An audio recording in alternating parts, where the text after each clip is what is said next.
ఈ రోజు నేను రైతు బజారుకి వెళ్ళాను. రైతు బజార్లు నేనే పెట్టాను, 1999లో పెట్టాను.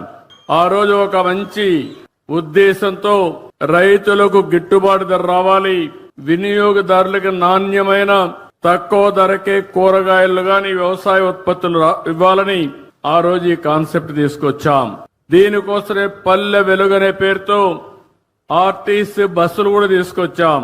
వెనక సీట్లన్నీ కూడా ఖాళీ చేపించి అవన్నీ రిమూవ్ చేసి నేరుగా కూరగాయలు అందులో వేసుకుని తెల్లవారితో ఫస్ట్ అవర్ లో రైతు బజారు దగ్గర తీసుకొచ్చి వదిలిపెట్టేవాళ్ళం. దానివల్ల చాలా మంది రైతులు మధ్య దళారులు లేకుండా వాళ్ళంతా వాళ్ళ యొక్క పండించిన పంటలు అమ్ముకునే పరిస్థితికి వచ్చారు.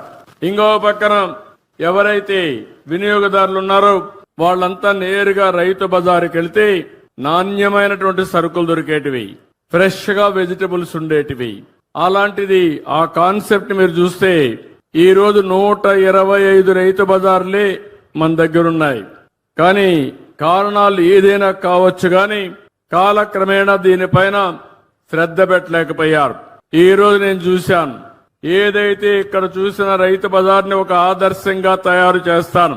పక్కన భూమి ఉంది, 6 కోట్ల రూపాయలు శాంక్షన్ చేసి ఒక సంవత్సరం లోపల అండర్ గ్రౌండ్ పార్కింగ్ కూడా పెట్టి ఒక బెస్ట్ రైతు బజారుగా తయారు చేసే బాధ్యత ఈ ప్రభుత్వం తీసుకుంటామని చెప్పి కూడా నేను మీకు తెలియజేస్తున్నా. ఇప్పుడు సబ్జీ కూలర్లు కూడా వచ్చాయి. ఒకప్పుడు ఎన్నో కష్టాలు పడేవాళ్ళం, కరెంటు కూడా అవసరం లేకుండా సబ్జీ కూలర్లో పెడితే మనం ఏ విధంగా పెడతామో అంత ఫ్రెష్ గా కూడా ఉంటాయి. అంటే ఇలాంటి రైతు బజార్లని ఇప్పుడు 125 ఉన్నాయి. 175 నియోజకవర్గాలకి 175 రైతు బజార్లు పెట్టే బాధ్యత ఈ ప్రభుత్వం తీసుకుంటామని చెప్పి కూడా నేను మీకు తెలియజేస్తున్నా.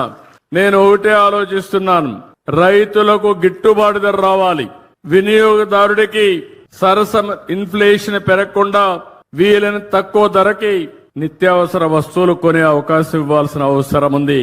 ఇంకా ఒకప్పుడైతే నేను హార్టికల్చర్ డిపార్ట్మెంట్ ద్వారా మొబైల్ రైతు బజార్లు కూడా పెట్టాం.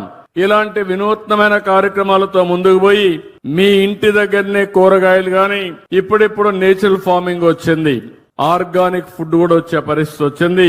అవన్నీ కూడా ఏం చేయాలో చేస్తామని చెప్పి కూడా నేను మీకు తెలియజేస్తున్నాను.